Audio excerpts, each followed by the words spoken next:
Welcome. Thank you for being here, for choosing to spend this quiet time with me. Find a comfortable position, allow your breath to soften, and let the gentle sounds carry you. My name is Silas, and I travel not to rush, but to observe, not just to see, but to feel. Aboard the Wanderer, my small home on rails, I seek out the quiet beauty tucked away in the corners of the world. The sun-warmed tiles of Lisbon, the vast open skies near Melbourne, the ancient whispers felt in Rome. Each journey leaves its gentle imprint. Now the steady rhythm of the tracks brings us towards a new horizon. The air grows a little cooler against the window pane as we glide alongside the wide, steady flow of the St. Lawrence River. Ahead, nestled within historic stone walls, lies Quebec City. I feel a quiet pull towards its storied past, imagining narrow cobblestone lanes bathed in the soft flickering glow of old gas lamps. The promise of crisp autumn air and the gentle melody of French voices drift into my thoughts. It feels like a place where time moves at a different pace, inviting stillness and observation. In the chapters that follow, we will explore this feeling together. We will walk slowly along ancient ramparts, feeling the texture of weathered stone and watching the river flow far below. We might linger in a small cafe, savoring the simple warmth of a hot drink, or find ourselves wandering across open plains under a wide Canadian sky, listening to the rustle of falling leaves. This journey isn't about destinations checked off a list, but about immersing ourselves in the atmosphere, noticing the subtle details, the way light catches frost on a window, the quiet dignity of an old building, the gentle connection felt in a shared, peaceful moment. I'll share the thoughts and feelings that arise as we wander. So, I invite you now to settle in completely. Let the world outside gently fade away as we prepare to step onto the platform. If this quiet way of traveling speaks to you, perhaps consider liking this audio journey or subscribing to the channel to join me again sometime. But for now, let the story begin. Let the lamplit lanes of Quebec City welcome us. Chapter 1. River's Embrace. The world outside the wide window of the Wanderer is painted in blues and greens, softened by a gentle, overcast sky. We glide smoothly, a quiet hum vibrating faintly through the polished wood beneath my hand. Beside us, immense and steady, flows the St. Lawrence River. It's not rushing, but moving with a deep, unhurried power. Its surface a vast expanse of rippled gray-blue reflecting the soft light above. I lean my head slightly against the cool glass, watching the water slide past, carrying with it the feeling of distance traveled and the quiet anticipation of arrival. Along the riverbanks, the trees stand dense and tall. Summer's deep green is beginning to yield, feathered here and there with the first tentative blushes of autumn. A splash of pale gold catches my eye on a cluster of birch trees, their white bark stark against the darker pines. Further on, a maple shows hints of orange at its edges, like watercolor paint just beginning to bleed into the green. It feels early still for the full spectacle. A gentle transition rather than a sudden blaze, mirroring the slow, steady pace of my journey towards Quebec City. The train moves with a comforting rhythm, a soft shush shush against the rails, punctuated by a low rhythmic click that seems to measure out the miles. It's a sound I know well, a lullaby of travel that has accompanied me across continents. It speaks of movement, of distance unfolding, yet it creates a pocket of stillness within this small traveling home. The gentle sway is barely perceptible, just enough to remind me that the landscape, constant as it seems in this moment, is always changing, always revealing something new just beyond the frame of the window.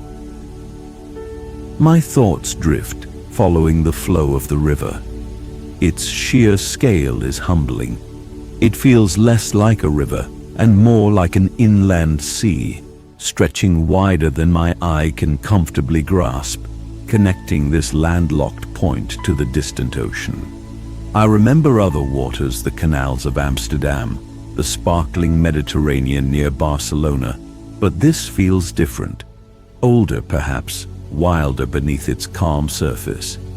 It carries the weight of history, the echo of voyageurs and trading ships, though all I see now is the peaceful passage of water and trees.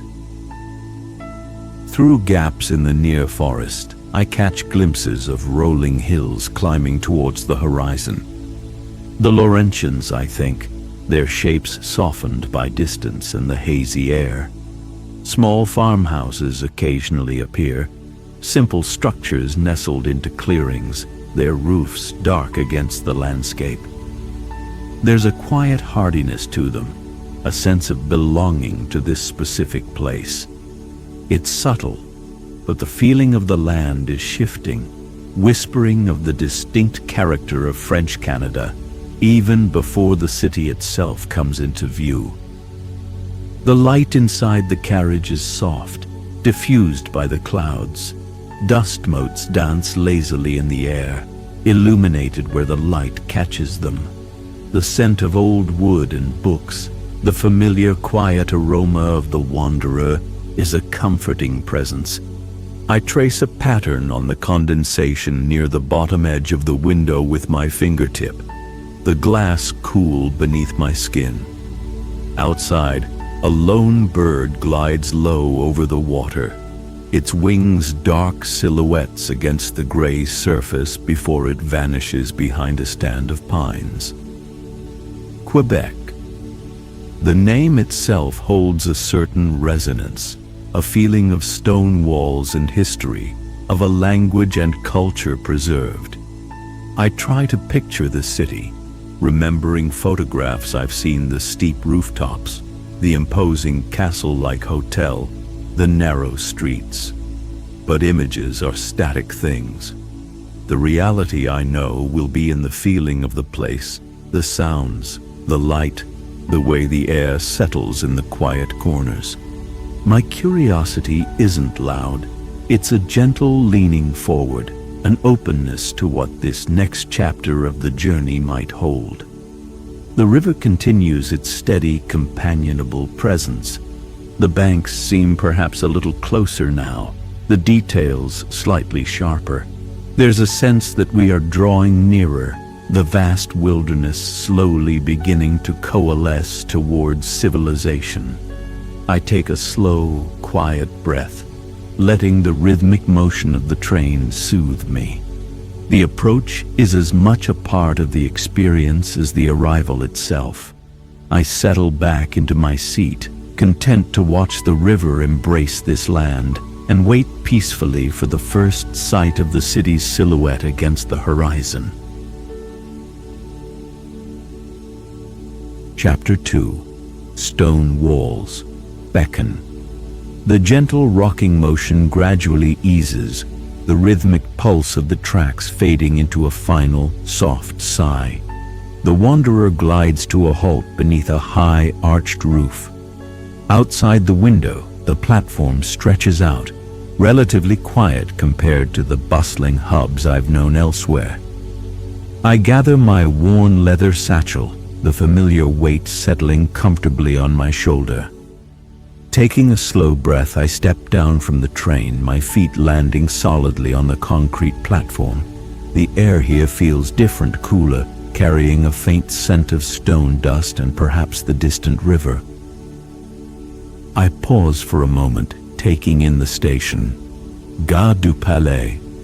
Its architecture is striking, unexpected almost, resembling a small chateau more than a modern transit center. Turrets rise towards the high ceiling, and the walls are faced with heavy, dressed stone. Light filters down from large windows set high above, illuminating the space with a soft, diffused glow. There's an echoey quality to the sounds, the occasional announcement, muffled footsteps, the murmur of conversation, but it lacks the frantic energy of larger terminals. It feels settled. People move with a quiet purpose. I hear the gentle cadence of French spoken around me, a soft, melodic rhythm that feels instantly different from the languages of my recent travels. It's not overwhelming, just a noticeable thread in the station's soundscape. Signs display information in both French and English, a quiet nod to the two cultures mingling here. I navigate towards the exit, my pace unhurried, observing the details, the brass fittings on a heavy wooden door, the pattern of the tiled floor beneath my feet. A polite nod and a quiet merci suffice as someone holds a door open. There's an absence of rush, a subtle courtesy in the brief interactions. Emerging from the station, the city air greets me fully. It's crisp, carrying the faint, clean scent of impending autumn. I see a short line of waiting taxis, their engines idling quietly. I approach the first one, exchanging a few simple words with the driver. My limited French met with a patient smile. Soon, I am settled in the back seat, the taxi pulling away smoothly from the curb. The journey towards the old city is short, but my eyes take in everything. The buildings shift from the station's grandeur to structures of stone and brick, standing shoulder to shoulder along the streets.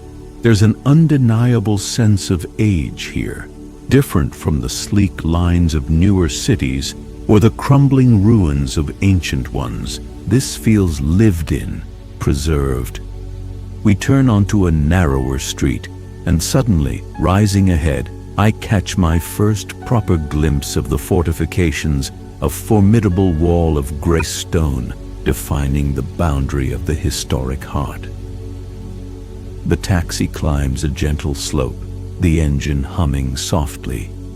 We pass through an archway in the wall Porte Saint-Louis. A sign indicates, and the atmosphere changes instantly. The streets narrow further, lined with buildings that feel steeped in history. Small shops nestle below apartments, their signs often hand-painted or wrought iron. Even the air seems quieter here, enclosed within these ancient ramparts. It feels like stepping back, just slightly, into another time. The driver points towards a sturdy, inviting building on a corner, its facade a warm blend of stone and dark wood trim. "Voilà l'auberge," he says softly. The inn looks solid, welcoming. Lanterns hang beside the arched doorway, unlit in the daylight but promising a warm glow later. Flowers spill from a window box on the second floor, a splash of color against the weathered stone. This is it, my quiet haven within the walls. I thank the driver, pay the fare, and step out onto the cobblestone sidewalk. The stones are uneven beneath my feet, worn smooth by centuries of passage. I stand for a moment, simply looking at the entrance to the auberge. The sounds of the city are muted here, distant footsteps, the murmur of voices from an open window somewhere above, the gentle rustle of leaves from a nearby tree. I feel a sense of peace settling over me, the beckoning stillness of stone walls and quiet corners. Chapter 3. Cobblestone Haven. Pushing open the heavy wooden door of the auberge, I step inside. The air immediately feels warmer, hushed.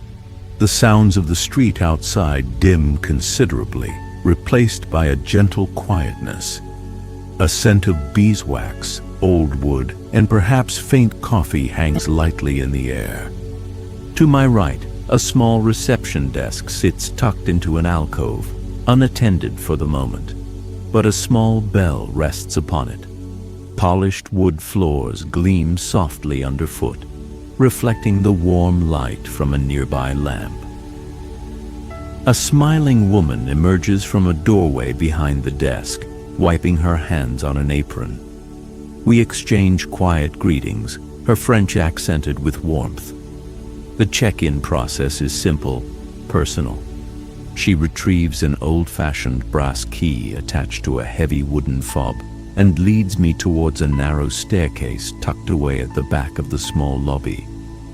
The wooden stairs creak softly under our weight, a comforting sound that speaks of age and countless footsteps before mine. The hallway on the upper floor is dimly lit, lined with more dark wood paneling. She stops before a door, unlocks it with a soft click, and pushes it open, gesturing me inside. "Votre chambre," she says with a gentle smile, leaving me to settle in. I step across the threshold and close the door behind me, the latch clicking softly shut. The room is cozy, not large, but immediately welcoming. The dominant feature is the far wall, constructed of thick, exposed stone, rough-hewn and full of character. A simple wooden bed frame holds a neatly made bed with a thick patterned quilt. Beside it, a small wooden table holds a lamp with a parchment-like shade casting a warm golden light. Across the room sits a sturdy writing desk and chair, positioned perfectly beneath the room's main source of natural light, a deep-set window overlooking the narrow street below. I walk towards it, drawn by the view. Looking down, I see the uneven cobblestones, the facades of the buildings opposite, and a black wrought iron gas lamp fixed to the wall nearby.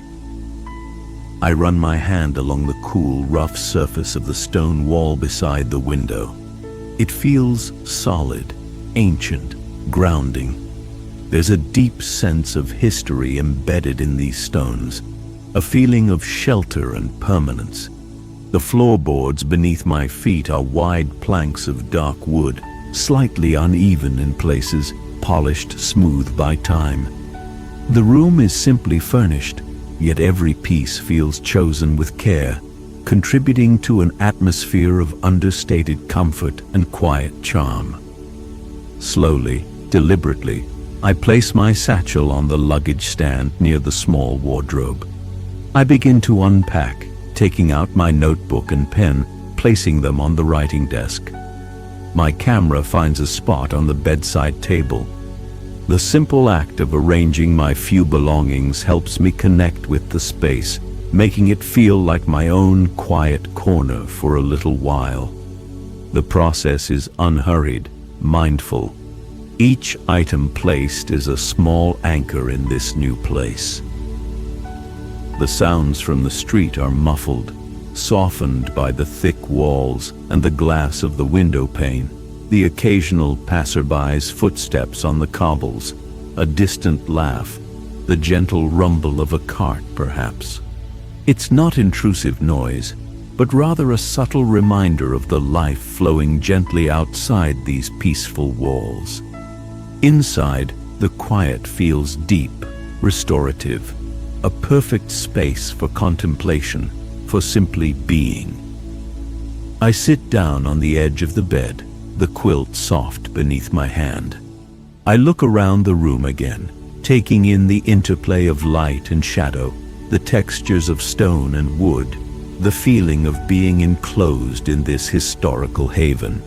A sense of ease washes over me. The journey here was peaceful, the arrival gentle, and this room feels like a quiet exhale, a place to rest and absorb the spirit of old Quebec before stepping out to explore its lamplit lanes. Chapter 4. Rampart Reflections. Feeling refreshed from the quiet solitude of the auberge, I step back out onto the narrow street.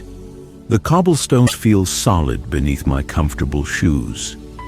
The air holds a gentle coolness, carrying the faint, earthy scent of damp stone and distant wood smoke. I turn, not towards the busier thoroughfares, but towards the edge of the upper town, drawn by the silent promise of the fortifications I glimpsed earlier. Walking through these streets feels like moving within the pages of a history book, the buildings standing as silent witnesses to centuries past. The architecture is a harmonious blend of stone and brick, steep roofs angled sharply against the soft gray sky.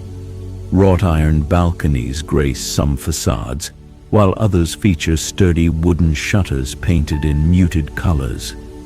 There's a pleasing uniformity, yet each building retains its own subtle character. My pace is slow, allowing me to absorb the details, the texture of mortar between aged stones, the way ivy climbs up a weathered wall, the quiet dignity of an arched doorway. The old city feels contained, protected by the walls that surround it. Soon I find a set of wide stone steps leading upwards. Ascending them, I feel a subtle shift in the air, a gentle breeze picking up as I gain height. Reaching the top, I step onto the broad pathway of the ramparts themselves. The space opens up immediately. The pathway is wide, paved with large flat stones, worn smooth in places by time and weather. To one side is the sheer drop down to the streets I just walked. To the other, a lower parapet offers a commanding view outwards. It feels solid, expansive, a platform suspended between the city and the world beyond. I begin to walk along the wall, my footsteps making a soft, rhythmic sound on the stone.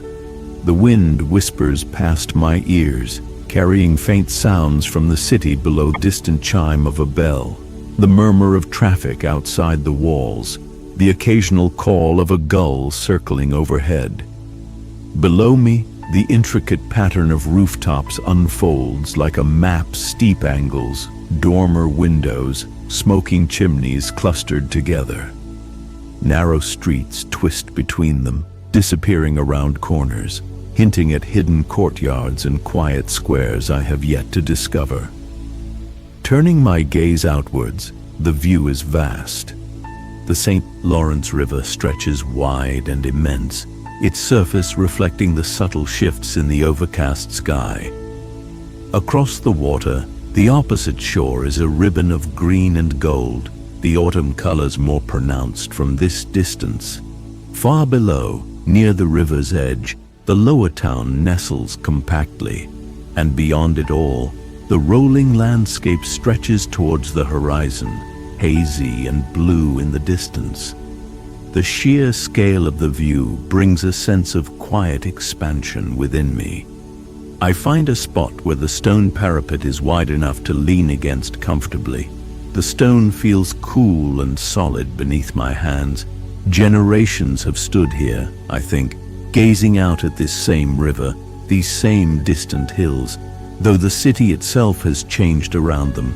These walls were built for defense, for separation, yet standing here now, they offer a connection to the past, and a broader perspective on the present layout of the city and its place within the vast landscape. It's a feeling of being both enclosed and exposed, sheltered yet seeing far.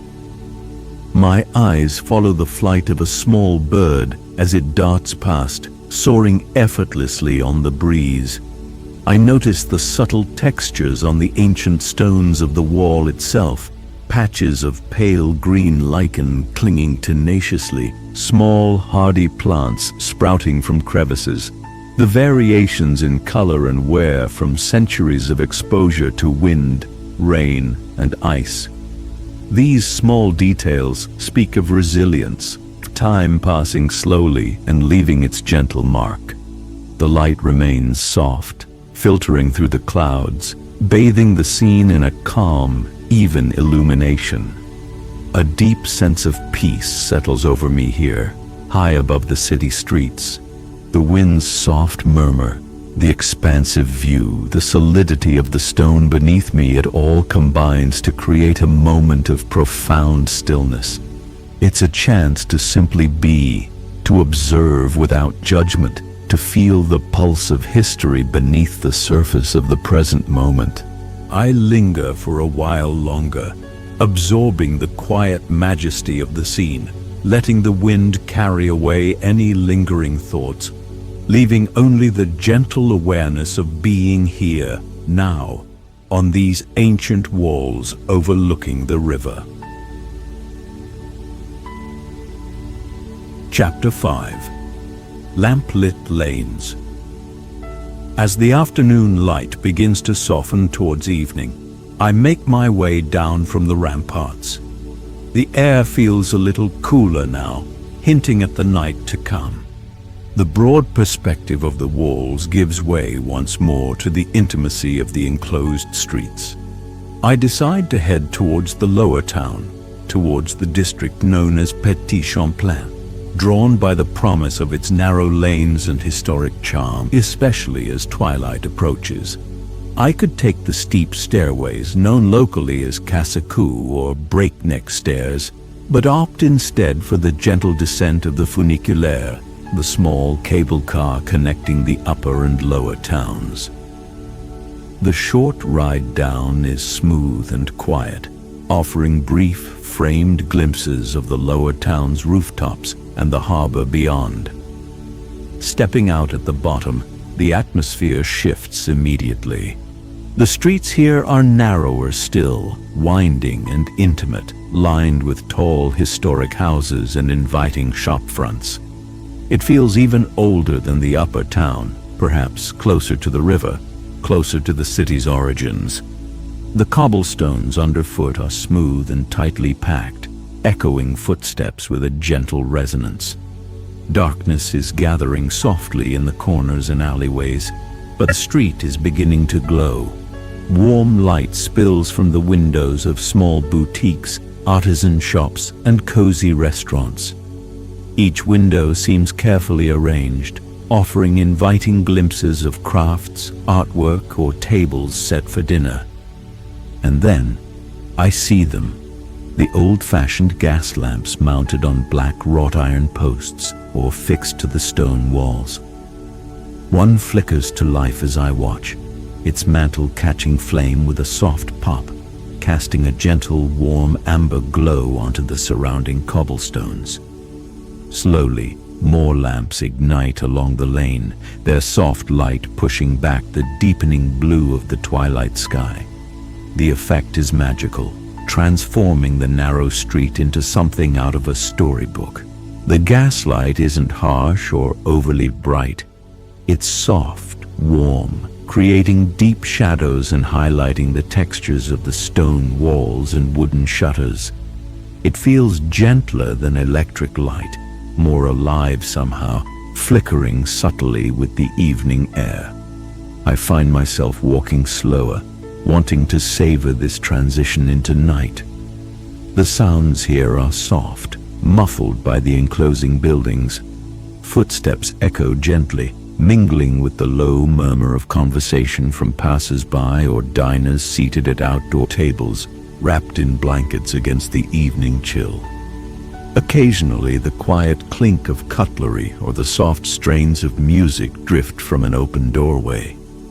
There's a pleasant, unhurried bustle, people strolling, browsing window displays, enjoying the simple pleasure of being in this beautiful place as evening arrives. The air carries faint, enticing scents, perhaps the sweetness of maple candy from a nearby shop, or the rich aroma of coffee.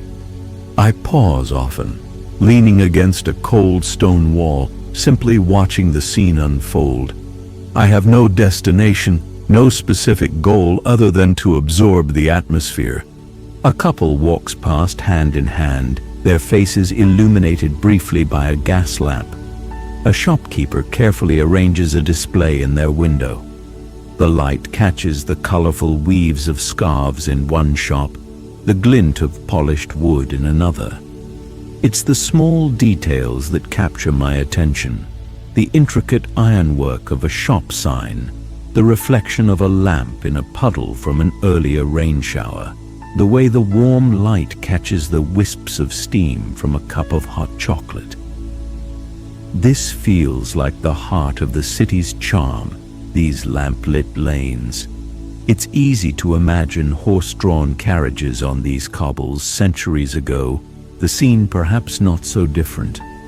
There's a timeless quality to the warm glow against the old stone, a feeling of stepping into a gentler, slower pace of life. The name of this journey, Lamplit Lanes, resonates deeply here, surrounded by the soft, flickering illumination that defines the evening character of this historic neighborhood. I find a quiet spot near the base of one of the steep staircases leading back up, content to just stand and observe for a little longer. The murmur of French conversations drifts around me, a soft, soothing background melody. The warm glow from the lamps feels like a gentle embrace, holding the street and its quiet evening activity in a peaceful bubble of light and history.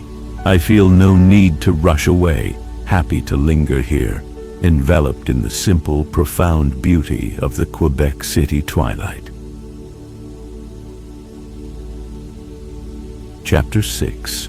Whispers on the Plains. Leaving the enclosed embrace of the city walls behind for a time, I find myself drawn towards the vast openness of the Plains of Abraham. It's a short walk, emerging from the tightly woven streets onto wide, expansive parkland. The feeling is immediately different, a sense of release, of breathing room. The sky seems immense here, a canvas of soft gray clouds stretching overhead, occasionally thinning to reveal patches of pale blue. The air moves more freely, a gentle but persistent autumn breeze rustling through the grasses and the leaves still clinging to the trees. I walk slowly across the undulating field, the grass soft beneath my feet. Dotted across the expanse are large, mature trees, many already ablaze in the colors of fall. Fiery reds, deep oranges, and brilliant yellows stand out against the more muted greens and browns of the landscape. The breeze sends showers of leaves skittering across the ground, their dry rustle a quintessential sound of the season. I watch a single, perfect maple leaf, bright crimson, drift slowly downwards before settling gently on the grass. This place feels historic, though in a quieter, more contemplative way than the stone ramparts. I know battles were fought here centuries ago, shaping the destiny of this land. Yet today, there is only peace. People stroll along pathways, walk dogs, or simply sit on benches, enjoying the open space. The sounds are softer here. The distant hum of the city is muted, replaced by the whisper of wind in the leaves, the occasional cheerful call of a bird, the rustle of my own footsteps on the grass. It's a place for quiet reflection, held within the city yet apart from its bustle. I find an empty wooden bench situated beneath a large oak tree, its leaves a mixture of green and russet brown. Sitting down, the wood feels cool beneath my hands. From here, I have a panoramic view across the rolling plains towards the dense line of trees marking its edge, and beyond, glimpses of the wide St. Lawrence River sparkling faintly in the soft light. The sheer openness feels restorative, a welcome counterpoint to the charming confinement of the old city's lanes. My gaze drifts, unfocused, simply taking in the gentle panorama. The wind continues its soft song through the oak leaves above me, a constant, soothing murmur. I close my eyes for a moment, just listening. The rustling sound seems to clear the mind, carrying away stray thoughts like the drifting leaves. I focus on the sensation of the cool air on my face, the solid feel of the bench beneath me, the subtle scent of earth and decaying leaves. It's a simple moment of mindfulness, grounding me in the present, surrounded by the quiet beauty of nature within the city. Opening my eyes, I notice the details again, the intricate network of veins on a fallen leaf near my feet, the way the long grasses sway in unison with the breeze, the distant silhouette of the Chateau Frontenac, its towers visible above the treetops from this angle, a reminder of the city nestled nearby.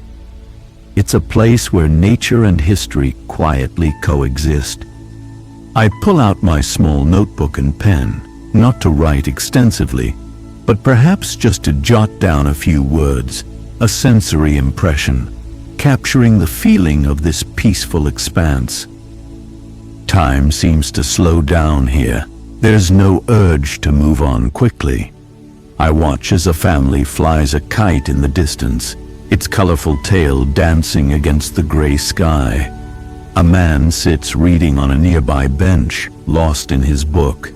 These small human moments unfold naturally within the larger landscape, adding to the sense of quiet normalcy and peace. It feels good to be still, to simply observe, to let the gentle rhythms of the plains seep into my awareness. Eventually, feeling a sense of calm renewal, I rise from the bench. The air feels slightly cooler now as the afternoon progresses. I take one last look across the wide open space, appreciating the feeling of breadth and tranquility it offers. Leaving the plains, I carry that sense of quiet spaciousness with me as I head back towards the embrace of the city walls, ready for whatever gentle discovery awaits next. Chapter 7. Café Contemplation. Seeking warmth as the afternoon deepens, I find myself drawn towards a small café tucked away on a side street. Its large front window is slightly steamed up, hinting at coziness within. A simple hand-painted sign reads Café Saint-Pierre. Pushing open the door, a small bell announces my arrival with a gentle chime. I step inside, and the warmth immediately envelops me, carrying the rich, comforting aroma of freshly brewed coffee and baked pastries. The interior is simple, traditional. Small wooden tables are spaced comfortably apart, covered with checked tablecloths. The walls are adorned with old photographs of Quebec City scenes, faded black and white images that add to the sense of history. Soft lighting comes from lamps with warm shades, complementing the natural light filtering through the large window. The low hum of quiet conversation, mostly in French, fills the space, along with the gentle clinking of cups and saucers. It feels welcoming, unpretentious, a genuine local spot. I choose a small table near the window, offering a view of the quiet street outside while still feeling part of the cafe's gentle rhythm. A waitress approaches with a friendly smile, offering a menu, but I already know what I'd like. I order a café au lait and, feeling a touch indulgent, a simple croissant. She nods, scribbling briefly on her pad before moving quietly back towards the counter where an espresso machine hisses softly. Settling into the wooden chair, I let my gaze drift around the small space. An older couple sits near the back, engrossed in conversation. Two friends share pastries at another table, laughing softly. Behind the counter, the barista moves with practiced efficiency, tamping coffee grounds, steaming milk. It's a scene of quiet, everyday life unfolding.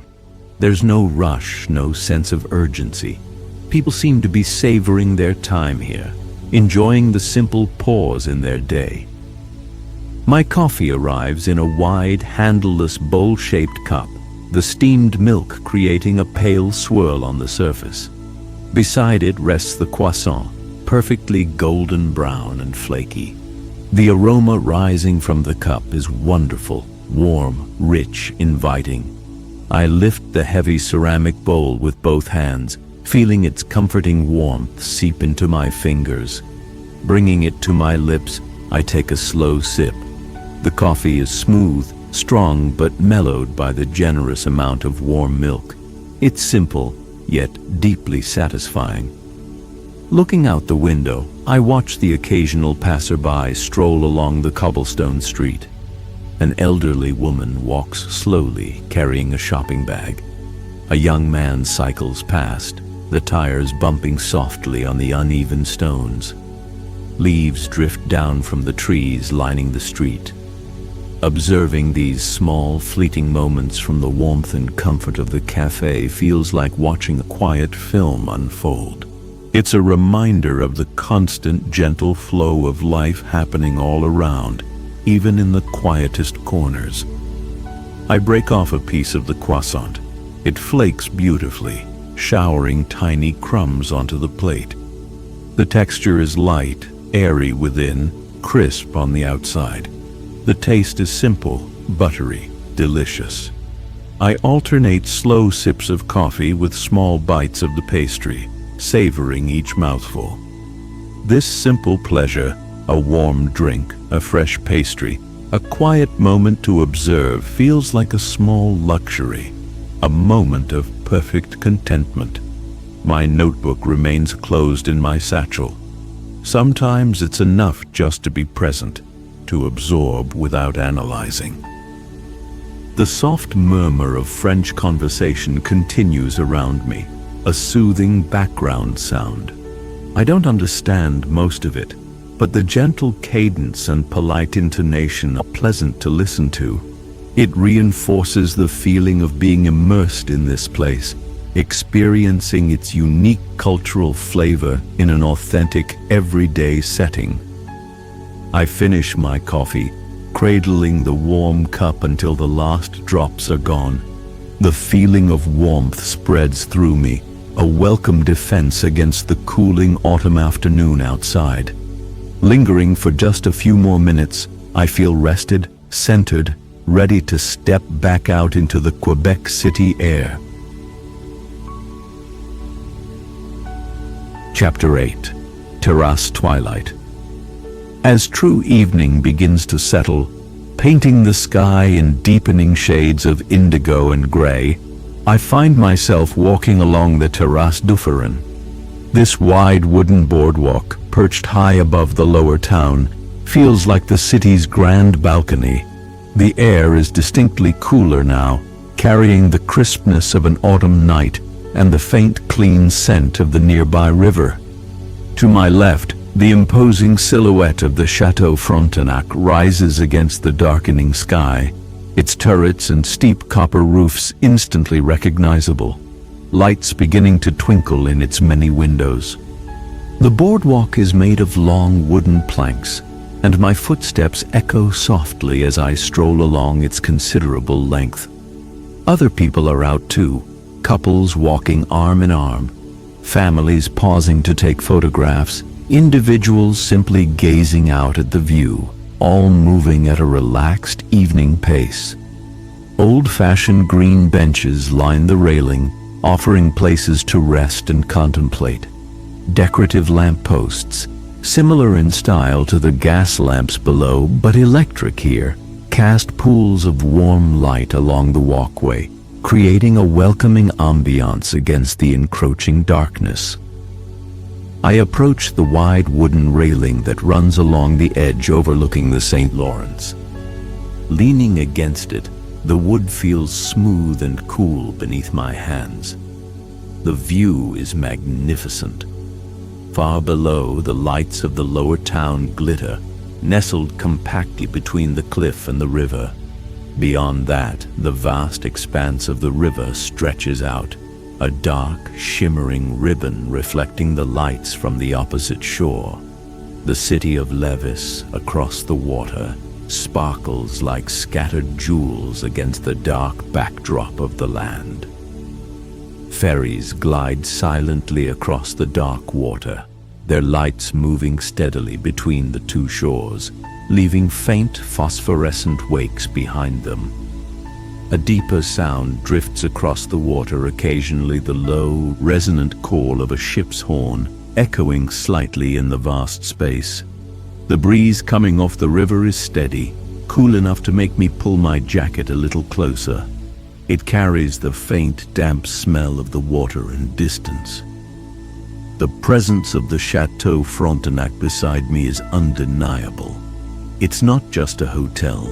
It feels like a landmark woven into the fabric of the city, a grand, reassuring presence overlooking the river. Its scale is impressive, yet standing here on the terrace, it feels more like a companionable giant than an imposing fortress. The warm lights shining from its windows suggest stories unfolding within, lives being lived against this historic backdrop. It blends grandeur with a certain approachability. I watch as the lights across the river seem to grow brighter, more distinct, as the last traces of daylight fade from the western sky. The transition is slow, gentle.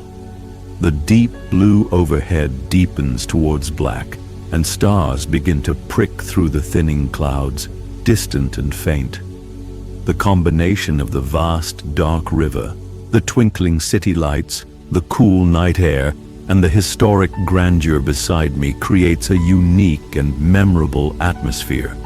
It's both peaceful and quietly awe-inspiring. There's a shared feeling among the people here on the terrace, a quiet appreciation of the view and the moment. Conversations are low, laughter is soft. Everyone seems content to simply be here, watching the night unfold over the river. I feel a sense of connection, not through words, but through this shared experience of observing the beauty of the city at night from this privileged vantage point. It's a simple, profound pleasure. I remain leaning against the railing for a long time, watching the steady movement of the ferries, the distant twinkle of lights, the vast darkness of the river meeting the sky. The cool air feels clean and invigorating. It's a perfect place to end a day of exploration, a moment of quiet contemplation, surrounded by the beauty and history of Quebec City, feeling the gentle pulse of life along the river under the vast night sky. Chapter 9. Lingering Moments. Back within the warm, quiet embrace of my room at the auberge, the sounds of the city feel distant once more. The gentle glow from the lamp on the writing desk casts soft shadows on the exposed stone walls. The comforting scent of old wood and beeswax welcomes me back. It feels good to be here, in this small haven, after a day spent wandering the city's streets, ramparts, and waterfronts. I hang my jacket on the hook behind the door, the fabric cool from the night air. It's time to prepare for departure, but I feel no need to rush the process. Leaving a place, I find, requires its own quiet ritual. I open my worn leather satchel on the bed, the familiar scent of leather rising faintly. Slowly, deliberately, I begin to gather my few belongings. My camera, holding images of stone walls and autumn leaves. My small notebook, filled with brief observations and sensory fragments. Each item feels imbued with the experiences of the past few days. As I fold my clothes, my mind drifts back over my time in Quebec City. I think of the vastness of the river seen from the ramparts, the magical glow of the gas lamps in Petit Champlain, the quiet dignity of the plains of Abraham, the comforting warmth of the small café. It wasn't a journey filled with dramatic events, but rather a gentle immersion in the feeling of the place. The city's deep-rooted history felt palpable, not just in the architecture, but in the very atmosphere, the unhurried pace of life within the walls. I pause in my packing and walk over to the window, pushing aside the curtain slightly. Below, the narrow cobblestone street is quiet now, illuminated by the soft flickering glow of the gas lamp fixed to the opposite wall. Its light catches the dampness on the stones, making them gleam softly. A lone figure walks past, footsteps echoing briefly before fading into the night. There's a profound sense of peace in this view, a quiet beauty that feels unique to this city. I absorb the scene one last time, trying to commit the feeling of it to memory. Returning to my packing, I carefully place my notebook and pen back into the satchel. I reflect on the French-Canadian spirit I encountered, the polite interactions, the warmth beneath a sometimes reserved surface, the pride in language and heritage that felt present but never imposing. It was a gentle cultural immersion, experienced through quiet observation rather than extensive conversation. The city felt welcoming in its own understated way, comfortable in its identity. I run my hand one last time over the cool, rough stone of the wall near the bed. It feels solid, enduring. This room, this auberge, has been a perfect anchor, a peaceful retreat at the end of each day's exploration. Closing the satchel, the clasps clicking softly shut, feels like closing a chapter, not with sadness, but with a quiet sense of fulfillment, carrying the essence of Quebec City within me. With my bag packed and ready by the door, I take a final look around the cozy room. The warm lamplight, the sturdy wooden furniture, the historic stone walls. It has been a comforting space. Before leaving, I head downstairs. The innkeeper is at the reception desk, organizing some papers. I hand her the heavy brass key. We exchange simple words of farewell, a quiet merci from me for her hospitality, a warm bon voyage from her in return. Her smile is genuine, kind. Stepping out of the auberge for the last time, the cool night air greets me again. The street is quiet, bathed in the soft glow of the lamps. My time in this cobblestone haven has come to an end. I shoulder my satchel, its familiar weight reassuring, and begin the short walk back towards the station, carrying the lingering moments and quiet impressions of Quebec City with me into the night. Chapter 10. Echoes of Old France. Back within the familiar confines of the wanderer, I slide the door to my compartment shut, muffling the low hum of Gare du Palais outside. The soft lamplight within welcomes me, casting a warm glow on the polished wood paneling and comfortable armchair.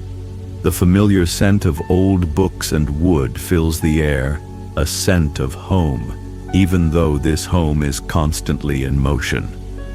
I place my satchel on the small luggage rack, the journey's end in one city, marking the quiet beginning of the passage to the next. I settle into my usual seat by the large window, the plush fabric soft beneath me.